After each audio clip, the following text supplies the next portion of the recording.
Hello! We are here at the Garden State Comic Fest in Morristown, New Jersey. And we are going to see John Wesley Shipp and his panel in just a little bit. And there's going to be a headphone warning. Headphone warning. Lots of screaming.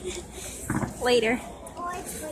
Susie, this is going on my channel. Nothing to say. Now, You don't for those need who to are say just hi. tuning in and just coming over here, I'm going to be your host for the John Wesley Shipp Day. With that being said, I'm asking all of you, if you have a question and I pick you out of the crowd, you have the opportunity, unless you have a very strong, loud voice, you can go right over here in the crowd and say and ask the question. Legs are sticking. Oh, thank you. No, you had it up, and I was like, yeah, that was perfect. If you have a soft voice and you can't... okay. If you have a soft voice and you need to come over here to the mic and ask the question, you can ask the question. Again, I'm going to ask everyone, for those who don't know, I'm going to ask everyone, because we're going to be live. We're going to be live on 2 different screens. If you want to see John in more episodes of The Flash, I need you guys to go bananas in the time. Can you guys do that for me? Because you guys want to see John in more episodes. Yes. Do you guys want to see John in more episodes? Yes! I know I do. So, again, we need, because the writer, what have you, will be tuning in and watching this. So we want it to be known that we want to see him in more episodes. Okay? So think of some really good questions. It's not time yet. John's not here yet. But no. I know. I'm just curious where it's going live to. On the Flash, my Harley, let me see your pony. my thing, and then Garden State. Okay. Yes. That's what I was thinking. Yeah. And if not, if you miss Gate. and the other thing is, think of whatever questions you guys have. Please, if someone already asked a question, please come up with something really good and creative, because we want John to be answered as many questions as we can to all of you. So I already know who the first one who I'm going to pick out of the crowd. They already know who they are. So you know who you are, because they asked me, and I said sure, fine, and they said they would beat me up if I don't go to them first. So you understand that? I think you guys will get a big laugh when you find out who it is. Huh? Yeah, you know what? That's a good question. Why don't you ask that question? We're back here. That's a good question. That's a question of the agent. Everyone always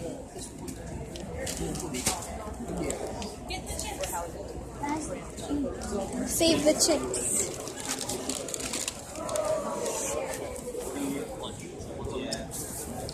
What time is it?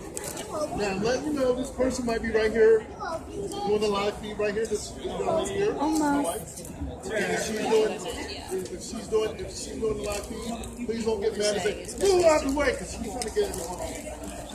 And she's short enough, so it won't have, you guys can look over. That's what happens. This is what happens when you're a hobbit. Yes, and I will be sleeping on the couch tonight, but that's all right. As long as I got my hobbit joke in, I'm feeling good.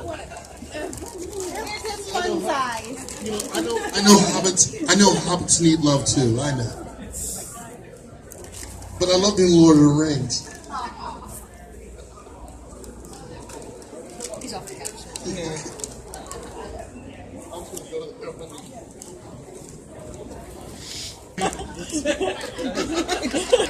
She's living large, so it's not too bad. I know it's actually living nice. That's not too bad. Well, you got her leftover content in the backyard.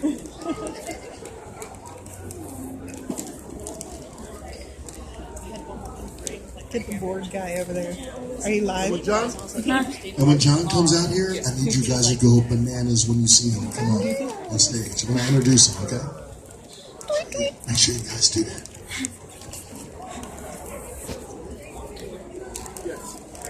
Time check. Time check. Okay. Hold on. Now, before I introduce this gentleman, and before I introduce this gentleman, are you guys excited to be here? Are you guys excited to see The Flash? No. Are you guys really excited to see The Flash? I'm not talking about the one that you see on TV. I'm talking about the original Flash. Are you guys really ready to see the original Flash? Are you sure you're ready to see the original Flash? Okay. Hold on. We're about to go live. Hold on. Yes, I'm going to flip this. Hey, everyone out there, we're live right now. Here you go. Okay.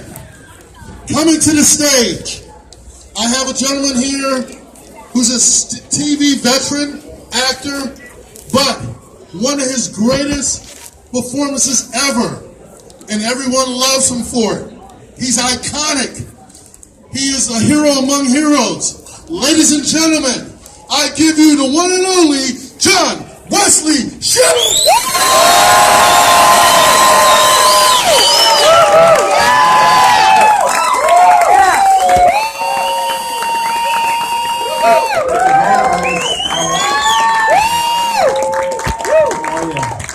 Thank you.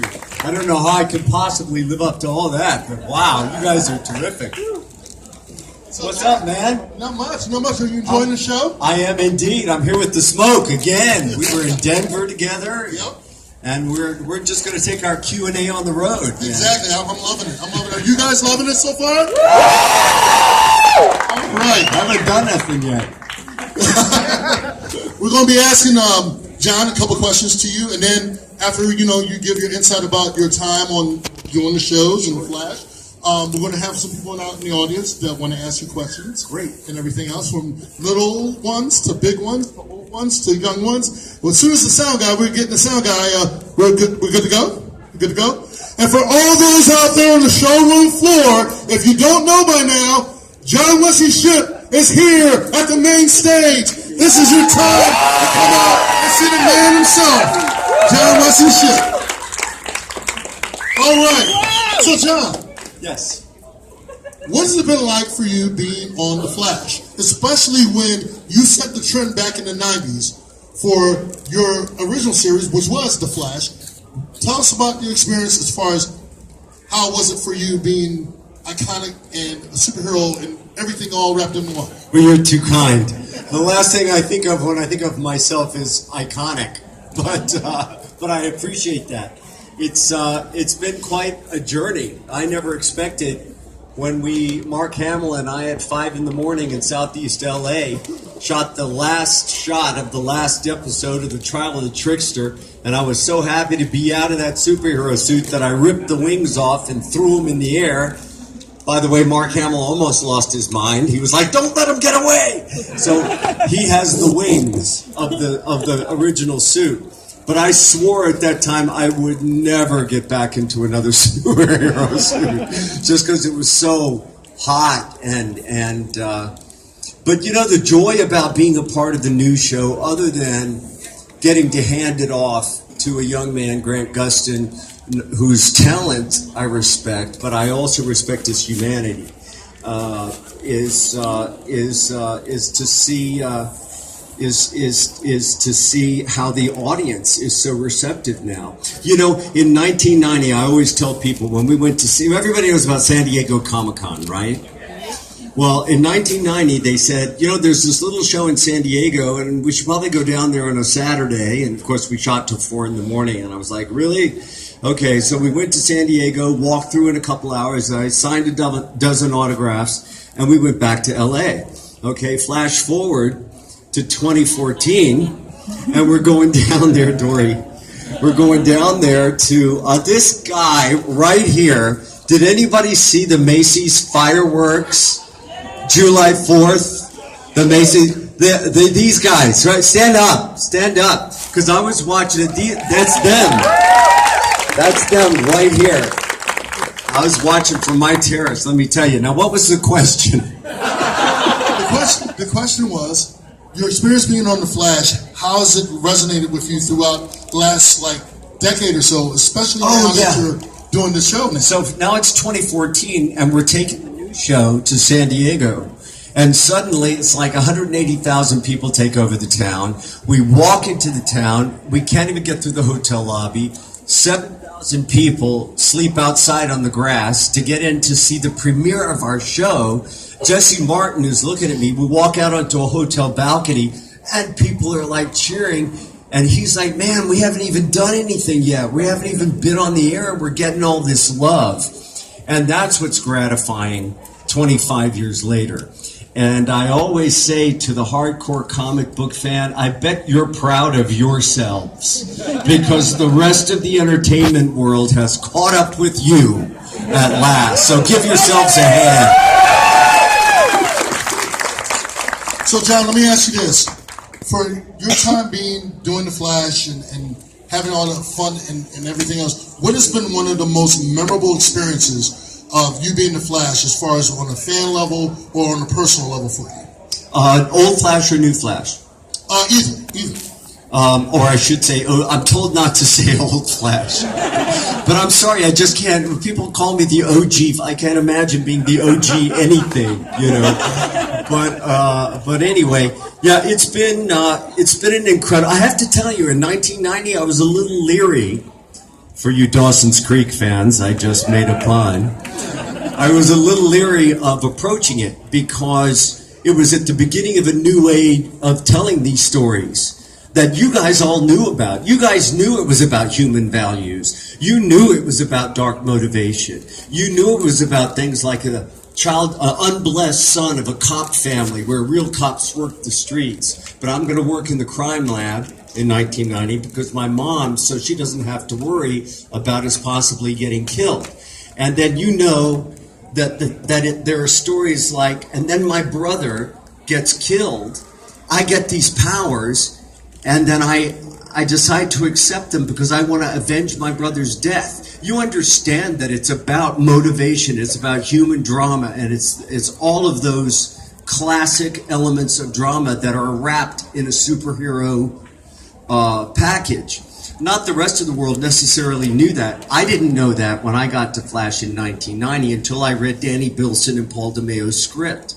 And I was like, well, yeah, I totally can play Barry Allen, And I always felt that my job was to hook you guys into who Barry Allen was as a human being, so that when I went in the suit, my job was kind of done. And then it was all of us going in the suit together and looking at the world from the inside of the suit out. And so that's the way I approached it. And then what is the second part of that? Well, the second part, interesting that you The new show. Yep. The new show. I have to tell you, one of the most rewarding emotionally experiences of my career really was coming back to the new show. And everyone was saying, play Jay Garrick, play Jay Garrick. And I wasn't wild about that because I didn't want to go into direct comparison to myself 25 years ago or to this 24-year-old who is now playing a superhero. And when I heard about Gscf John's reimagining of the Allen family, how now suddenly Henry Allen is wrongfully convicted of killing Nora in front of a 10-year-old Barry? What? Because that wasn't our origin story at all. So I said, well, if they come to me, that's the role I would want. Because I figured it would carve out a real safe space for Grant and John to relate to each other as actors in the context of this spectacular superhero show with all the special effects they can do now. That when all of that calmed down and the lights went down and things got quiet, at that moment in the episode when we needed to see inside Barry's heart, he would come to his dad and sit down and pick up the phone, and we would have those heart-to-heart talks. And I tell you, there was a wonderful overlap between, there were moments when it was like, okay, is this Henry talking to Barry, or is this John talking to Grant? And it works so well together, forming that relationship, getting him so he was comfortable being in the role, him being Barry, because Grant was comfortable in the role from day one, right? And but getting him so that, you know, to let go of his hopes for his father and say, look, you got to go live your own life. You have these powers, you know. It was one of the richest emotional experiences of my career so far, and I wouldn't trade it for anything. Now, having grounded in the reality of that, it's just fun, you know. It's like they said, okay, now you're the man in the iron mask. I'm like, what? I'm who? I'm how? How did that happen? And then, and I found that out first, and then I was sitting with Jesse Martin and Grant Gustin on the set, and they said, so did you hear what you're doing? End of season 2. You know, this year, next year. I said, yeah, I'm the man in the iron mask. I can't believe it. And they're like, yeah, is that all you know? And I'm like, there's more? And they said, you're the real Jay Garrick. I said, you've got to be kidding me. I said, how on earth does that happen? And so I talked to Greg Berlanti, who I've known since Dawson's Creek days. You guys know from that scene in the diner where they had the Dawson's Creek scene on in the diner with the first Jay Garrick scene. I couldn't look at that, man. That was too many worlds overlapping. But yeah, it's just it's been an amazing experience, you know. Well, and also get to know Grant from a completely different character. We'd be running those scenes as Jay and Barry, and he just put his head down and started laughing. And I said, what are you laughing at, man? He said, it's just such a trip doing these scenes with you. Because, you know, Jay, he didn't have the emotional investment in Barry. He was like, oh, yeah, and I look like your dad. Sorry about that. You know, and meanwhile, he's trying to process all this. And it's like Ralph Hemmicker, one of my favorite directors of the show, directed that episode. He's like, oh, I get it. It's big boy rules now. You know, I'm not the soft shoulder for you to come and, you know, lay your head on and cry on. You know, it's like big boy rules. It's time to step up and be a superhero. And so it's been an amazing journey that started 27 years ago, the year that Grant Gustin was born. In the same city that I was born, John Wesley Shipp, Norfolk, Virginia. In the same month that we were both born. So put all that together. It's kind of a trip. Well, you know, that's what I wanted to talk about. For you being on The Flash and everything, a lot of people, would you agree that you guys want to see a lot of him, a lot of Jay Garrick? You have a lot of the fans. Am I right, guys? You know, you have a lot of fans on Facebook, social media. You have the Flash boards and everything. My buddy Lance has been working hard to get the word out and all that, because we all love seeing you on there. It's like a treat when you guys. I know when I watch the Flash, even though I love Grant, I love the whole entire cast. It's always a treat when you see him coming up. When you see John coming up, yes, you know magic is about to happen. So I, including the audience, want to see more of John. You guys hear it out there? Thank you. I appreciate that. So John, what is the difference between playing Barry Allen's father and playing Jay Garrick? Like you just talked about it a little bit, but let's get a little bit more into that, because I remember you mentioned it before about the difference between playing both characters, because you got the opportunity to change up of what people are used to seeing you, and you're that father figure, and now you're playing something a little bit totally different. So what is the difference between playing Henry Allen and playing Jay Garrick? Yeah, that was the challenge for me, and it was what a wonderful opportunity it is for an actor, you know, having forged a relationship as Henry and Barry that was special to us and that resonated with the fans. I knew that when I came out of that iron mask, it couldn't be Henry. And Andrew Kreisberg and I talked about that, because, you know, if I came out of the iron mask and I was Henry Allen, where's the pathos in that, you know? And so originally when I came out of the iron mask and had the beard and the scruff, and everybody's looking at me like I have two heads, you know? And the line was originally written, "Is something wrong?" And we talked about that. I said, that's kind of what Henry would say. I think Jay would come out and say, "What?" you know. And so we changed the line to that, and the whole idea of when we were in the diner setting the temperature, because I knew one thing, that the relationship between Jay and Barry, historically for comic book fans, is a very important and close mentor-mentee relationship. And so I knew that's where we would need to end up. But in order to keep it different, well, I had to start with some distance. So I started it going into that diner like, I don't know who this kid is. I don't know, you know, what is he going to change the timeline every time he doesn't, you know, he breaks up with his girlfriend? You know, what's up with him? This is my Speed Force. This is my legacy. And who are you? You know, so I felt if we started with that distance, that would give us somewhere to go. And I'll tell you where that paid off for me personally. And I'll never forget it. You know, I got to tell you about this crew that we work with on The Flash. When I was so self-conscious about coming out, you're going to have to remind me of the question because I'm chasing rabbits.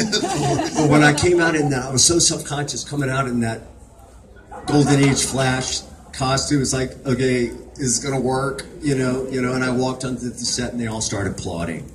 You know, and the moment where I put on the helmet for the first time and the glint's off and I look over and there's Candace Patton going. And then Grant brings the camera up and turns the monitor around and he says, look at yourself, look how great that looks. So that's the kind of family we have over there. They were so supportive because they knew I was a little self-conscious about this whole experiment. And now I've totally gone off track. No, you're doing fine. Is he doing fine, guys? Okay, here's my other question. What did it feel like having a lot of the original cast from The Flash working with you on the new Flash? It's very funny. One day I came out of my trailer and I was walking over to get a cup of coffee and I hear, hello, John! And I look over and there's Amanda Pays, you know. And then we all wanted Alex Desert, and so suddenly we have, you know, him come in as a police captain. We have Vito coming in, who is Officer Murphy coming in now. He's mayor. You know, I walked up and met Andrew Kreisberg my first day on the set of the pilot. Andrew's about this tall. He's, you know, our executive producer. Hi, nice to meet you. And he said, actually, we've already met. And I said, we have? He said, yeah, I was an assistant on the back lot at Warner Brothers when you were shooting The Flash. I said, really? I said, did we meet? He said, oh yeah, I totally invaded your space and fanboyed out on you. And I'm standing there like, was I nice? So, you know, today's assistant is tomorrow's boss. So just a word to the wise. So, okay, now here's the one question I know you love talking about. The difference between wearing the costume in the 90s and the new costume now that's out. Well, I always hesitate here because, listen, it's been one of the supreme privileges of my life to share this 27-year journey with y'all, and I'm very grateful to you because I'm clear that The Flash was 50 years old when I got to it, and 75 years old when Grant got to it, and it'll be going right on after Grant and I and Ezra are no longer on the scene. And so I'm incredibly grateful to you because you're the keepers of the Flash flame for allowing me to take this journey with you for these past 27 years. Thank you. And the last thing anybody wants to hear is someone who has been fortunate enough to be cast in one of these roles to get up here and whine about, oh, the suit, oh, it was so, I was hot, and I sweated a lot, you know. Having said that, the suit was hot, and I sweated a lot. There's no way around it. I'd have it on for 20 minutes, I'd take off the gloves, and it would be full of water up to the wrist. They would just dump the sweat out. So they came up with a vest like race car drivers wear, that had tubing in it, And in between takes, they'd plug me into an ice chest. Because, you get hot, people, who work in the heat. And after a while, you're sort of listing, and they're trying to wake you up. So at least that would cool me off. Other thing was I couldn't sit down in the suit because it was so wet and it was crumbling. And they've spent $100,000 to build 4 suits in 1990. So also an Academy Award designer for that suit, as well as Colleen Atwood for the new suit. So we have quite a pedigree for our 2 suits. But so they had a solution. They had the old Betty Davis lean board, where they would have these ball gown epics, and the women couldn't sit down because they had these gowns. So it was this enormous contraption. And it was leaning, and you'd step up on it and put your arms out there, and you just kind of lean back. So I'm like, one day, I was up there, and smoking is awful. Smoking cigarettes is really a terrible thing, and kids, stay away from it. It's terrible. There happened to be one moment, and I have to tell it, when I'm up there with the cowl back on the Betty Davis lean board with a Diet Coke in one hand and a cigarette in the other. And somebody took a picture, and I'm like, man, don't let the National Choir get a hold of that. I'll be ruined. But that was the problem. There was another problem. It was all one piece, which meant they couldn't clean it because the foam latex was crumbling. So they would hang it in my trailer, spray it with Lysol. And at 5 a.m. the next morning, it'd still be wet and sticky when I put it on. So I broke out all over my back. It had to be glued here and here and here. Okay, that's enough about that suit. Now, 25 years later, there have been improvements. We have an undersuit that has the enhanced musculature and a leather shell that comes. They learn pretty quick that you have to be able to wash it. They can wash the undersuit. And they no longer have to glue the cowl to Grant's face. I think that was that innovation. They did it at the beginning, but I think Tom Cavanaugh was like, "You're not gluing that to my face," when he was Reverse Flash. So there's been, and plus that helmet, I can just take that helmet off. You'll notice most of the scenes I got that helmet under my arm. I put it on at the last moment just before I zoom out. But yeah. It's I don't mean to tell you that Grant Gustin's job is easy, because it isn't. He has one of the hardest jobs in television, but he's a kid. He can take it. He gets to do the heavy lifting now. And speaking of Grant, everybody loves the dynamic between you and Grant and all. It's almost like you said, it's like watching father and son. And so basically, what is it like working with Grant, with him being a young actor and you being the veteran actor, showing him, helping him with the ropes and all? What was it like? Because a lot of the times it made it so believable that, it just came off. Like, the energy that you two had, the rapport you guys had, what was it like for the audience that, want to know behind the scenes? What was that like for you? Well, I found out I'd be playing his father, and so I tuned into Arrow, because, he showed up on Arrow first, and he's telling the story about his dad, and they bust him, Oliver, and they say, okay, you're not being straight with us. Why are you here, and who are you? And so he's telling the backstory before we ever met, and his telling of that backstory was so simple and so honest, and there was just no acting involved. And I thought, yeah, we're going to click. And also the fact that, people said, did it feel weird coming on, used to be the Flash, and now you're being the Flash's dad? People stop short of asking me that question, because they think I might be insulted. I said, you mean being a supporting character on a show where I was the star? No, I have no ego about that. I said, and 24 years was a long time to represent as a superhero. So it was time, it had fallen in and out of development.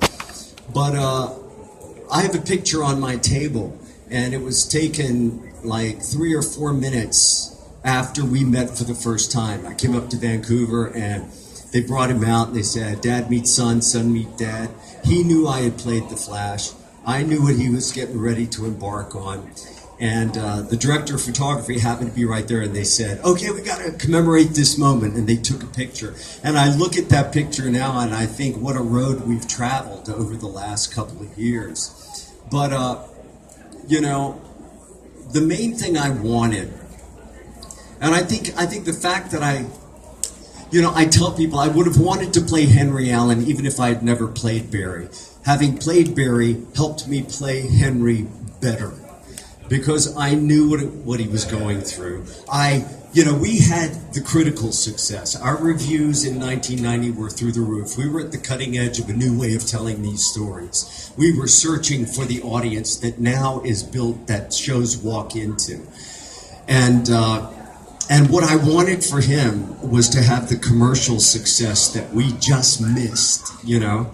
And so I already had this kind of father feeling toward him as a character, but it was clear to me from the first moment we worked together that I was working with an equal, and that he needed no advice from me, and that we were colleagues.